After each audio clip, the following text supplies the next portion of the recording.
The cloud. I want to welcome everybody to the October 4th edition of the OpenSSS Vulnerability Coordination Working Group. Kick this off like we do as tradition here in many of our working groups. Aside from our friends from the CVE program, do we have any new friends that are looking to join the group and want to introduce themselves briefly?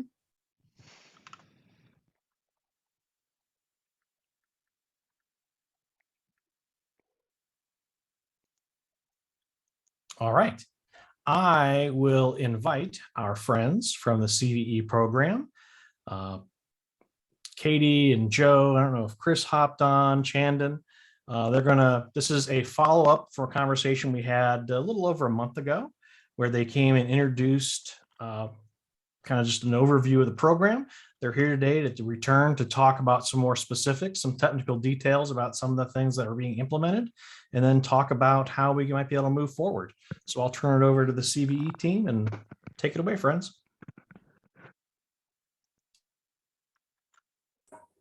Hello. Okay, so let's see. Can I share screen? You can. All right. Okay. So it feels like we're right at 4 after. It seems like there are a lot of us CVE people here today, and Roro. Hi, Roro. Hello.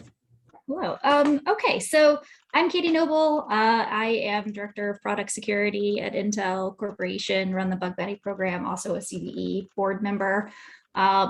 I have several other folks from the CVE program. So Chandon is here. He's also a CVE board member.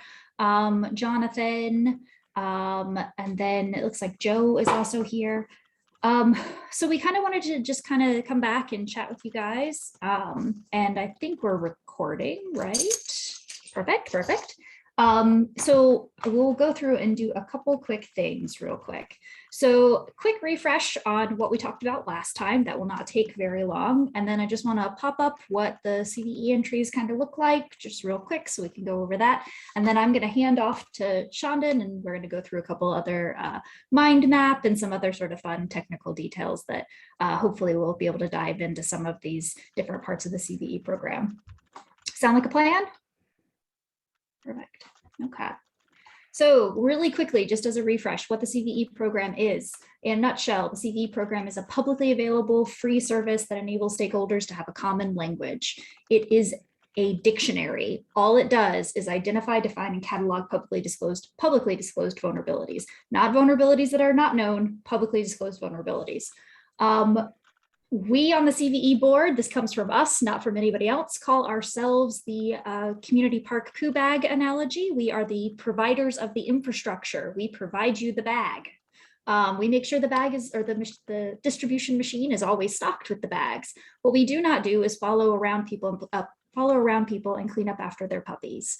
Unfortunately, we don't have the bandwidth to do that. And so we try to make sure that the infrastructure is available so that everyone has the opportunity to utilize those services that are provided. We talk about how the vulnerability or the CVE program is free. Now, what the CVE program is not, we say it's free, but that does not mean it's free. It is funded by, actually by Department of Homeland Security. There is a lot of work that goes in to the program, and the majority of it falls on these groups called the CVE numbering authorities, CNAs. So those are individual companies and entities that create CVE entries. And so I always like to make sure that it's very well understood that this is a community-based program. There are CNAs all over the world. We're in over 30 countries. I think the last I checked, we had 181 CNAs. That is not nearly enough.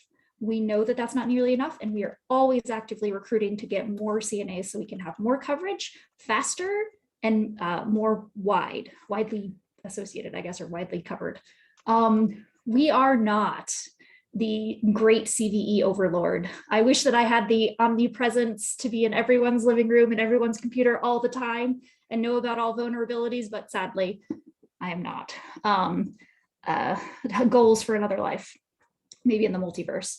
And I also want to kind of just hit out really quickly. there are some norms that have developed over the last 20 years or so. CVE program started in 1999. And so because of that, there have been several norms that have developed throughout the years. The biggest one being that the CVE program is a demand for a patch. The CVE program is not a demand for a patch. There is no responsibility that is tied to patching an entry. If an entry is identified, it exists on its own. And what happens after that is not the CVE program's problem. The CVE program is not a severity system. That is often conflated with the CVSS program, which is run by NIST through the National Vulnerability Database. So the CVE program does not associate severity. Now, there are some tricky bits there because when the CVE entry is created, often the CVSS or the severity score is input into the JSON when the vulnerability entry is created.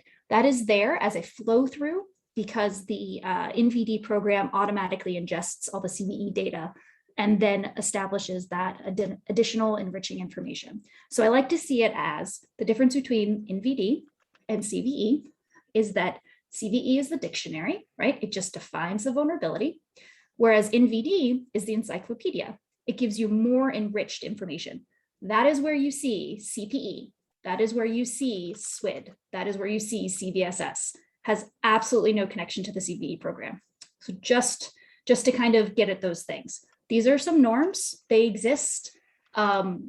We have to work within them, right? I can't just say, go, that's just not true. That's just not how this works. So we try to identify the norms and help people understand that there are a couple nuances here and that we work through them. Okay. Oh, my goodness, I feel very out of breath. Okay, so the CVE record itself, we didn't talk about, this is new. The last time we talked, we just kind of talked about those other slides. So this is new information here. So the CVE ID, and I'll pull up what a CVE ID actually looks like in a second, but there are a couple of required elements of a CVE ID. The identifier itself is the unique number. The description is what describes the vulnerability, and then the reference is the public URL that goes back and provides that additional information. These are the mandatory elements of a CVE. Beyond this, and when you actually pull it up, they actually look like this. This is the new format of the website, right? Description, state, problem, what kind of vulnerability it is, who is the vendor and the affected products, and then the references. And so this is what they look like. And I wonder if this actually works. I haven't checked it. Let me pull it up. And we'll do it another time. Okay, so I have talked a lot, and I've said a lot in 6 minutes, and I hope that I didn't go too quickly over it. But I do want to make sure that we have lots of time to talk more in depth about Vulnogram and talk more in depth about some of the mind mapping stuff. And so at this point, I'd love to hand it over to Shandon. Shandon, are you ready? Yeah, I can take it from there. Thank you, Katie. Quick introduction. I do product security at Palo Alto Networks, which means if there are security holes in our products, I make sure they get fixed. Security holes include all the open source components as well. So I have nothing but deep respect for what this group is trying to achieve, and wish you all the good luck and success. So CVE program, when it comes from vulnerabilities, and the CVE program is in a unique position in the sense that you're getting firsthand information about vulnerabilities directly from the source, from the vendors themselves or from the researchers who have spent time on researching vulnerabilities. And so what CVE program in the last few years has been working on an infrastructure to make it easier for those participants to get an ID, populate an ID, publish an ID without involving a human element on MITRE side. And so what you're seeing is for example, so this is a GUI that takes care of makes use of the new API, the REST API that the CVE program has put forward. So for example, how easy it is to get an ID. You get your credentials, and those credentials have been entered. So I've already logged in, and then I say click reserve a new ID, and I get a new ID. And then I can go pick an ID and say I want to type, fill in the details about the ID, and then I can save it, and then it goes to the CV database. And so while we are collecting, so as an entry, a CV entry or record has some minimum set of information that people need to put in because to prove that it's a vulnerability. But because we are in the unique position of capturing this detail firsthand, we can also put in additional details if the participants are willing to provide. And many have expressed interest, and they have been providing that information. Things like what kind of a CWE is associated with the vulnerability, or what is the impact of the vulnerability when it's exploited. We can also provide more details about like the GPS coordinates of where exactly the vulnerability is, what open source component, product, source code repo, what packaging system, what is the package name in the packaging system, even what is the source code file that has the vulnerability, right? And even more detail, even high resolution. You can go say, this file and this program or this function has this vulnerability. And then you can associate what versions or range of versions are affected by the vulnerability or not affected by the vulnerability. You can also say, make statements about non-applicability to certain versions, things where the versions are fixed or the vulnerability just didn't exist. And all this is in JSON format, essentially. So you get to see, you get machine readability from these records automatically. And these are essentially what are stored in the CV database, right? You can provide CVS scores if you want to, and so on. I'll pause here. Any questions?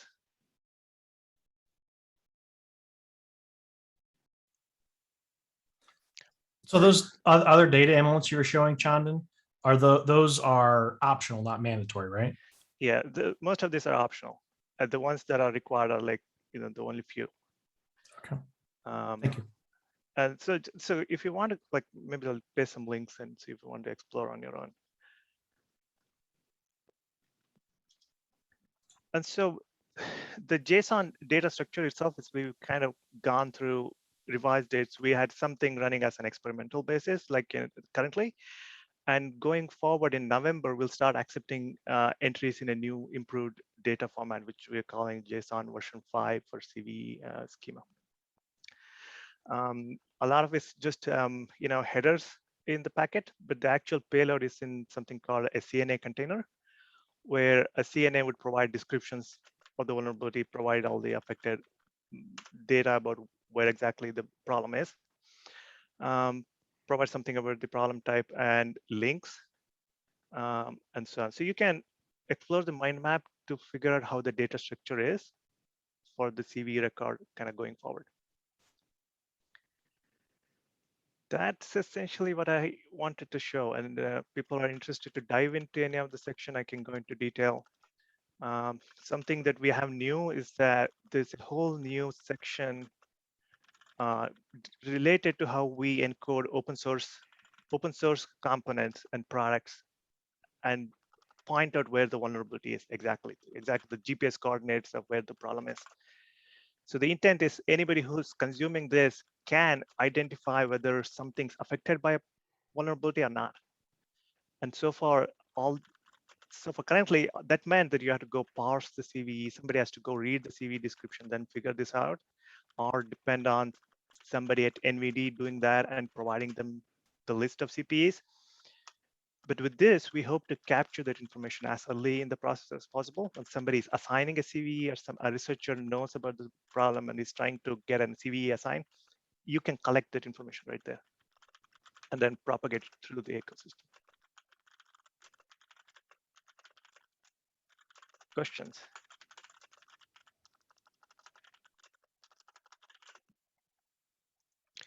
I guess you mentioned JSON version 5.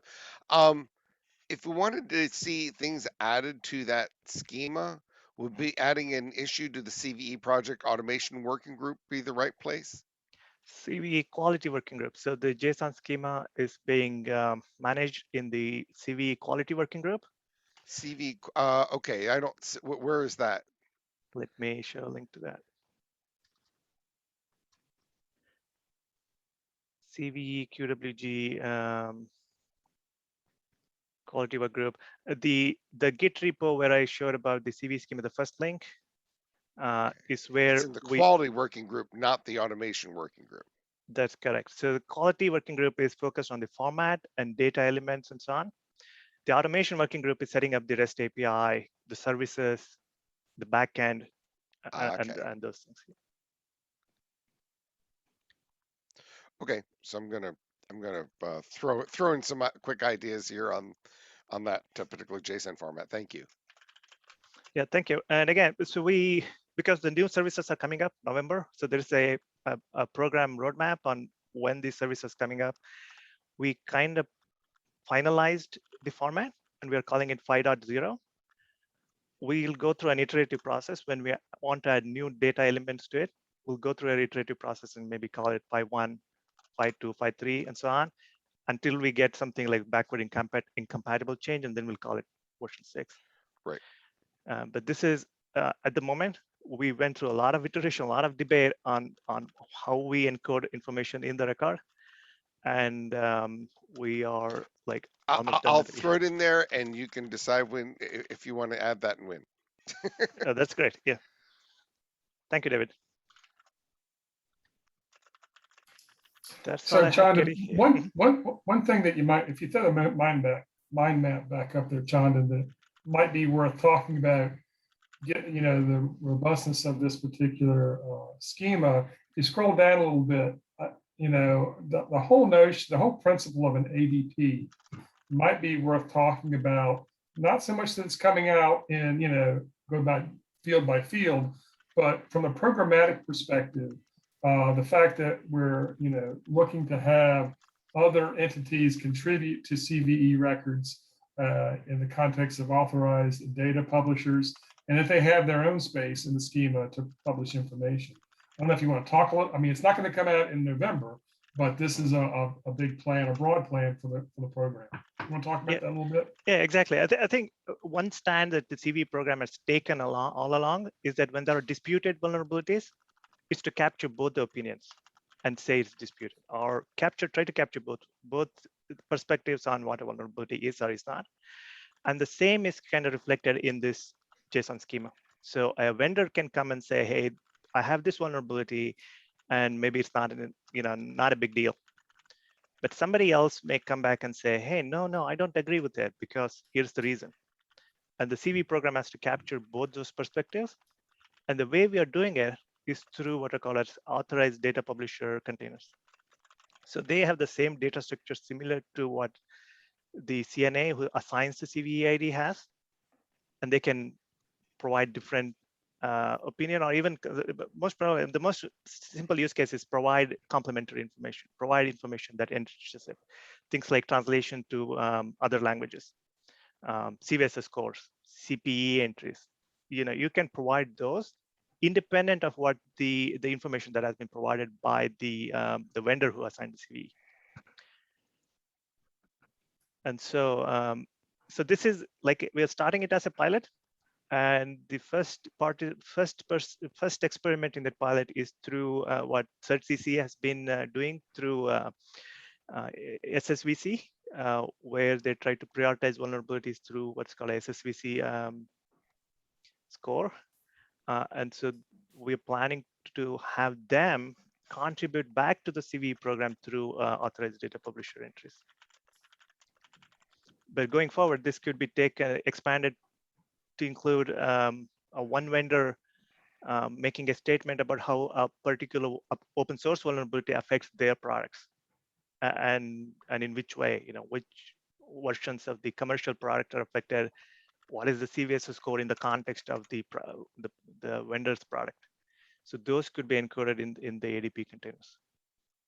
And so these are just a list of containers that each come from a different participant in the CV program.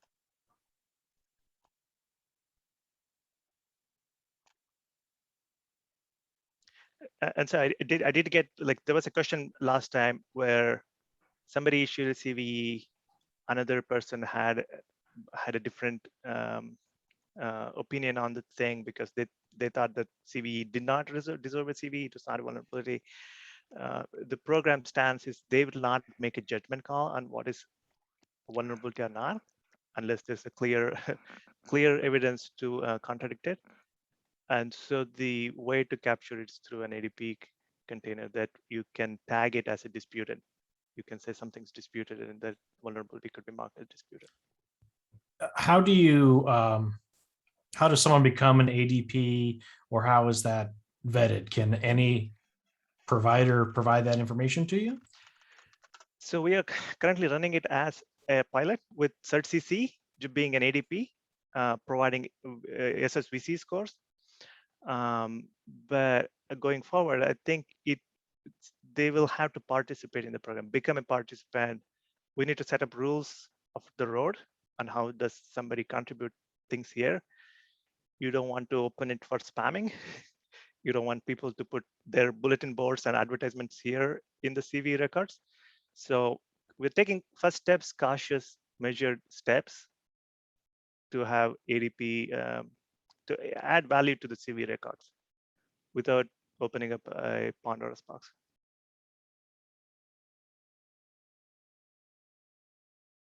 And I'm assuming that to get into, to be an ADP, it would be something similar to a CNA, maybe not quite as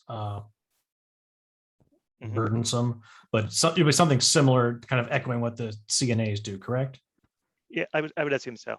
Again, even in participation, there are a set of rules that you need to follow. The rules of the road, you know, if you want to get a CV, assign them yourself. There are certain rules of the roads you need to follow. And I assume there will be similar ones for ADPs.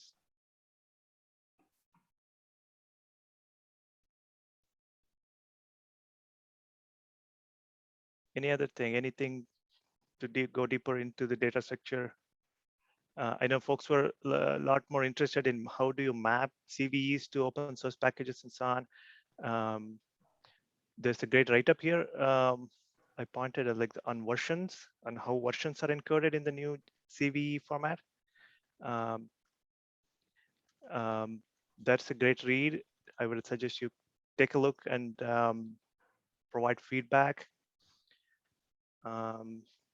It's meant to help, again, meant to help the open source ecosystem figure out where the vulnerabilities are.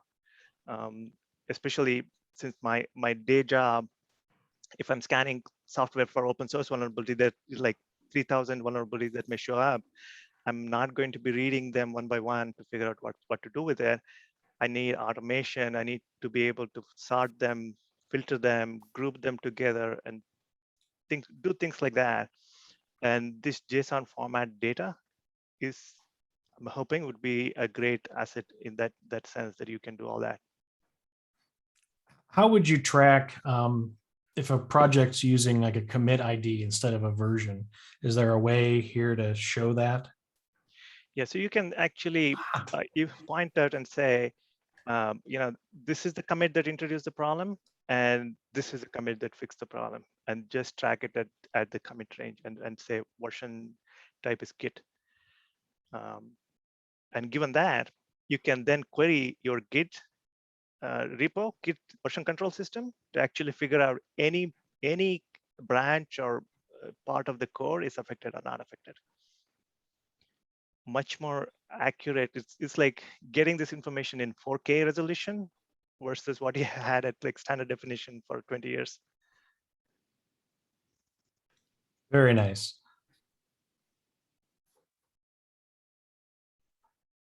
Again, a lot of that work is we thank Russ for doing a lot of research and spending a lot of energy into figuring out the data structure to keep it simple, because random software developers are entering this information.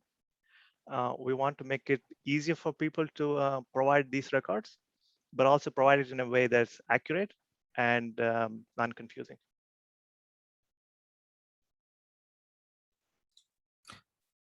I work with a sister working group. It's the Developer Best Practices Working Group. Do you have any kind of training materials or videos that group potentially could reference as we're going out advocating to developers and kind of demystifying CVE? We could provide as links to our stakeholders. A lot of this training, I mean, a lot of things about this format and training we are developing material, training material, slides, and documentation. But then a lot of it is through learning by experience. So as more vendors start using this format to provide their assignments, you can take a look, copy, and replicate the effort. Well, Chana, there's also a boatload of podcast references as well as recorded training material that's available on YouTube, right? That we can provide you. Okay. Okay. I'm less worried about those of us that are representing vendors, like a vendor product security team. Kind of our mandate here in the foundation is focused on small to medium projects that might not have a security team. So trying to help show them resources and give them access to training and videos, that'd be really helpful. Right. Yeah, I mean, that's one reason there's a GUI client for this API, and it provides you, like, you just pick and choose things from here, even though you may not completely understand what CWE is or a CAPEC is, and to make it easier for people to enter this. CAPEC, yay, nice.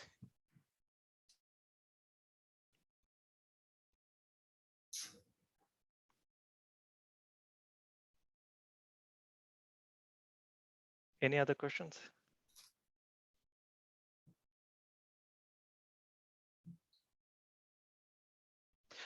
Again, the REST API will be available. There is a test instance of the REST API that's available.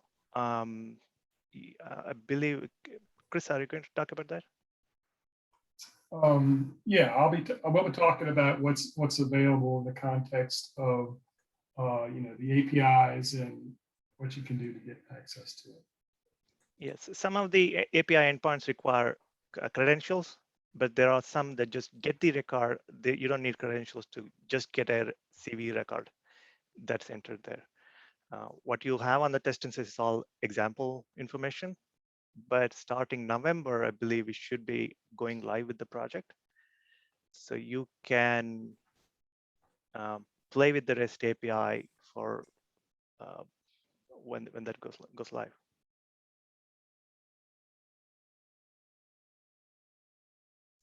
I'll bug Katie in November for press releases and blogs and whatnot. So I'll feed back to the foundation. Yeah, we're expecting to build some training to help people kind of get their feet under them. Some of the tools are a little bit new, so we're working on some of that as well. So, and I think Chris, were we going to turn it over to you? Yeah, you can. Let's see, I'll share my screen here. I've got a couple folks here. We're going to chat a little bit about it. What we want to go to next, guys, is to talk a little bit about, we talked about the format of the data and how that's going to be, heavily enriched based upon compared to what it is today. We've talked about ADPs getting more entities involved, not just CNAs, and how the data format allows for that. So we're going to talk a little bit now is kind of the architecture that we're pursuing. You heard Chana talk about an API. You heard him talk about a RESTful interface. Well, we've got a lot behind all that. And so we're going to chat with you a little bit just to give you a picture of kind of where we're going there. So let me share my screen here real quick. And so this is going to be, hopefully, can you see that?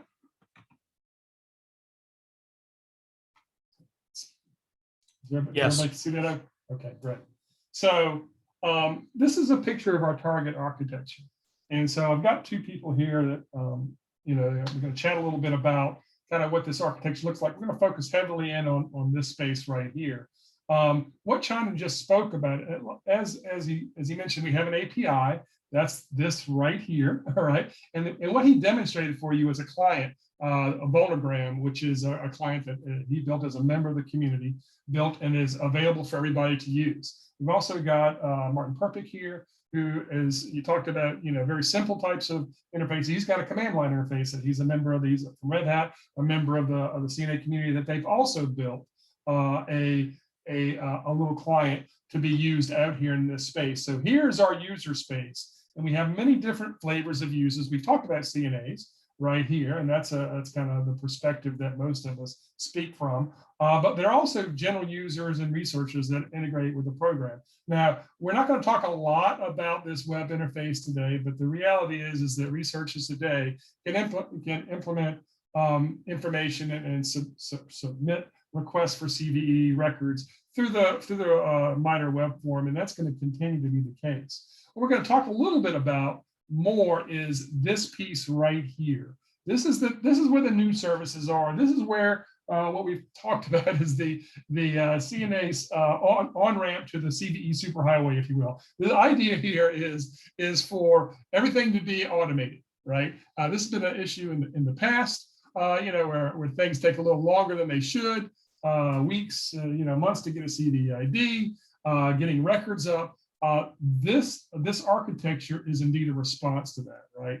And it's an architecture that that has been built to scale across the world to not just 180 CNAs, but thousands of CNAs. And so that's what we're trying to build to. And I've got the lead developer here that's going to talk a little bit about this piece right here, just to give a characterization of what the types of services are that we're offering in this application. And then I'm going to turn it over quickly to Martin Perpick, just to talk a little bit about that additional command line library. You saw Shandon's, but the idea is that there's more than one possibility. If you're talking about a client out here, it can be anybody can build their own client to interface with the REST API, right? And the idea is the community and the program is going to support a couple members of the community have built their own, but the idea is everybody can use what's been built. Okay, so if you're to get to your point earlier, but if you're a small CNA or you're a small entity and you don't have the resources to build your own, the idea is you can just adopt one and put it in your own infrastructure. And it doesn't even have to be a big server. It can be just a little command line interface that individuals can use, right? And so we have a couple of examples that, as I said, Martin Perpick is going to talk a little bit about that if we have time. Matt, if you're out there, if you'd like to go ahead and give your quick overview of kind of where we are with these pieces here with CVE services and our REST API and what we have planned. All right, yeah. So hi everyone. I'm Matt Bianchi, and like Chris said, basically anything that ends up in the CVE services repository, I've had some kind of hand in it, but the goal being that we are making an API is just a base layer of automation so that the community can operate the way it needs, right? Because we have a lot of CNAs, and that's a lot of organizations. So we're trying just to be that base layer, so everyone can integrate with us. The code is open source on GitHub. And all you need to do is work through the program to get a credential, which essentially is just an API key. And from there, you can interact with a few of the resources that we have. So if you see in the box there, we kind of have given some smaller names to parts of the API. They're just centered around kind of our main key resources, right? So you have to be able to get IDs. So we have the ID reservation service. And so you're able to reserve some IDs. In the future, you'll be able to reject them as well in order to, some edge cases where maybe you've gotten too many IDs and you don't need that many for that year, and you reject them so you can move on. You've been in the program for 10 years, you've got an old ID that you're not going to use anymore. Moving on from that is RSUS, or the record service. And really we've started now finally getting to the point where we just call this the CVE services API. But that of course is centered around our records. So we were able to actually release internally the record service that was working in the CVE 4.0. And now we're moving on to upgrading all that data and accepting 5.0 format. But right now we are integrated with our internal system, so we actually secretly have the record service getting updated every time a CVE record gets published. So now we just flip it to 5.0, and we actually have the test instance up, excuse me, with 5.0. So we're working out all the rough edges of that with the fact that we've had a flexible data format. So we find little edge cases and those types of things. And then what we call the user registry, just being able to create more accounts for different people in your organization. We introduced an org admin model, or role, so you can, administer your own accounts, and for security reasons, you get to decide you could use that account to reset everybody's secrets, if you want, so everybody gets new secrets every 30 days or whatever. You can do that inside of your own organization. So that's really about it. We've got documentation in various forms, and we're working on getting better about that. I know you mentioned videos and training. So of course, we've started out where I wrote wiki pages, on GitHub that would give out like little curl examples and examples of results. But we always made sure to have an open API YAML file in the repository so that people could consume that. And we've tried to make sure to keep it as up to date as we can. Now we're finally making the next step of hosting live documentation with the REST API using, Swagger tools that parse the open API YAML, give us an HTML website where you can click through and you can look at the links. And we're working out, that's a bit of a beta right now phase. We've got it, you can click through it. We hope to work out the kinks where you can actually put in your keys and test the test instance through the documentation. And of course, that's all browser side, so that's safe for you to do. Let's see, what else? Yeah, that's our goal really, is just to be Platonic, right? We're just a REST API. We're giving you access to the resources so that you can run your organization the way you want to and not have to go through MITRE or human interface. So thanks, Matt. I think I'd like to touch off that just a little bit, that last statement you made, because I think that's an important aspect of the program. If you see this picture out here, this whole federation, and we hope to see lots of root CNAs and CNAs as being part of the community.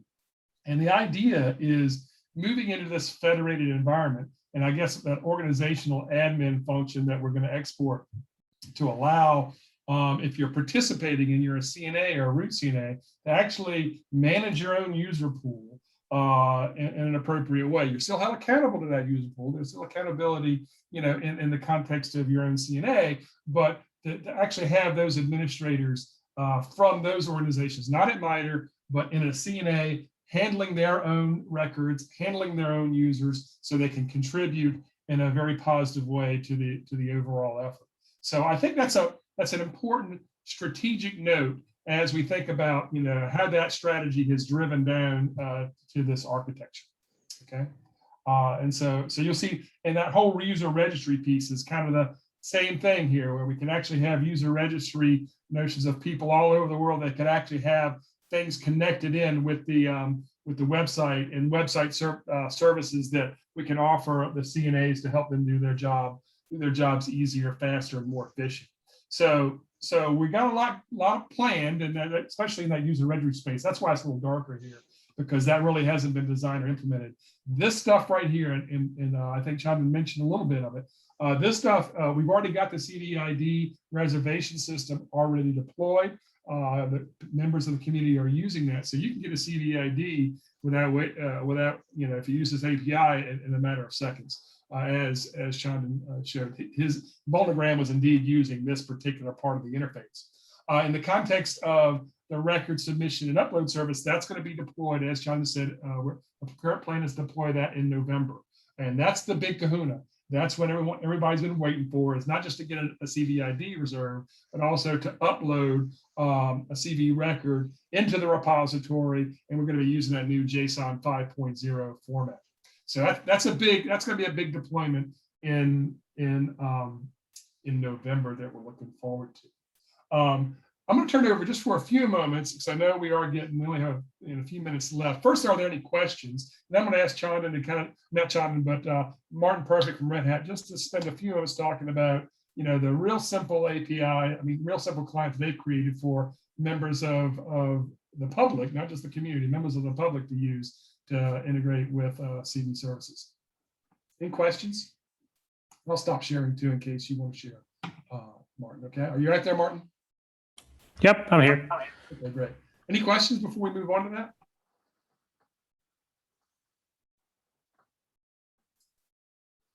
Okay, Martin, take it away. All right, I guess I'll just make this really quick. So we, as a member of the AWG, had a need to implement another client that would be more client command line based and terminal based. So I pasted a link to it in the chat, and it's basically a Python library that contains an interface to the REST API as well as a command line client, which could be used as a complement to the excellent vulnogram. So if a CNA is out there implementing their own automation to push and reserve CV IDs, they can use the Python library to do that. I can also imagine that other implementations of a similar client could exist in Go, JavaScript, or whatever other language. The Git repo has examples of some commands that you can run to interface with the REST API, but so I won't go to show that so that we have more time for questions since there's only 15 minutes left.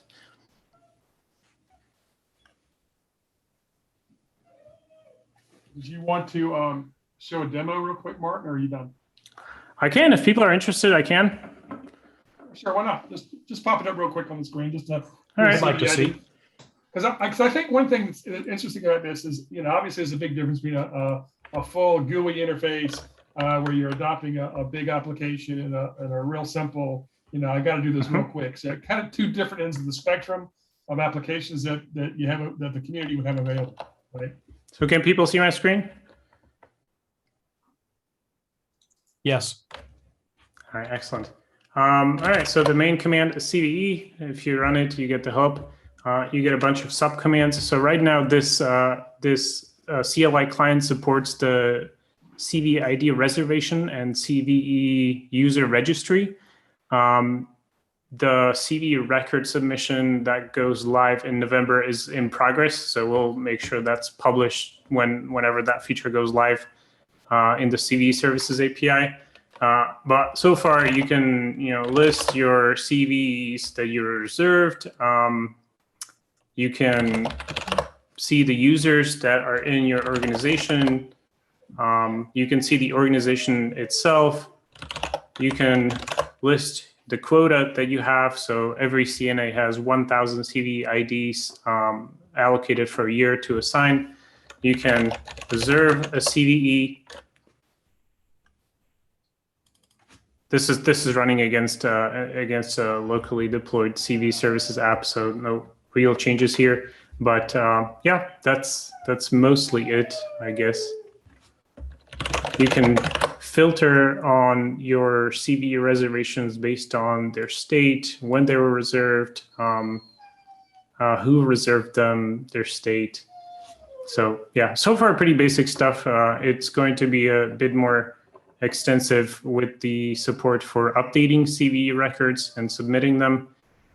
So yeah, if any of you are interested in contributing, we'd love commits and patches. That was gonna be my question. So this, and I'm guessing Chandan's tool is also available for suggested patches, collab? Yes. Yes. Yep, they're open source components, so you can take them. It's very easily modifiable open source license. Right. And to that point, it's also the case that the CV services themselves are open source, right? And so even though that, to give a pitch for the AWG, the oversight entity or working group that, is kind of overseeing the development of the CV services is actually not MITRE, but it's really the community through the, all the requirements are drawn from the automation working group. I think that, we mentioned a few moments ago, anybody can participate in that working group. You don't have to be a member of the community, right?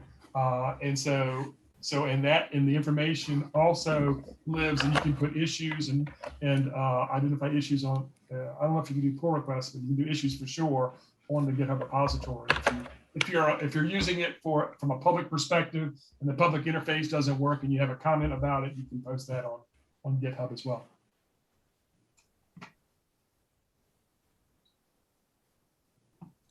This is really awesome. I really appreciate your time talking to us about these tools and the program in general.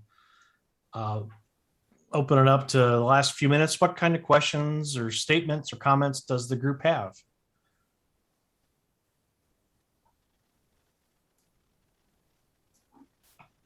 You're overwhelming me with all your comments.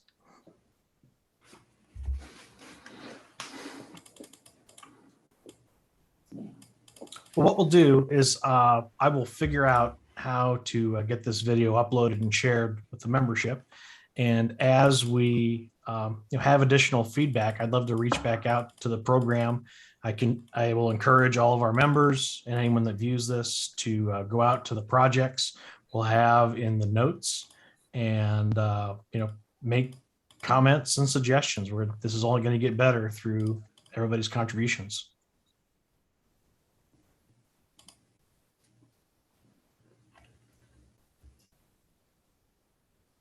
Yeah, absolutely. I agree with that because, we do have developer staff, but, we do have our limitations and we've had some significant contribution with the community.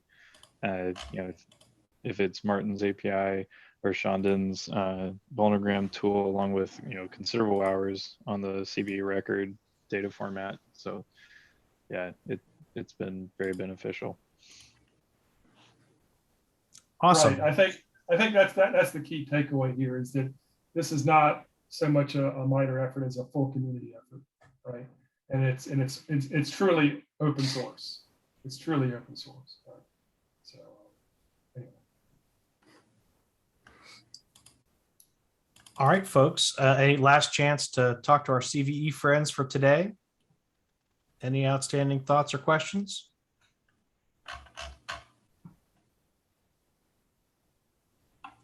Does anyone have any other business they want to talk about with the working group today?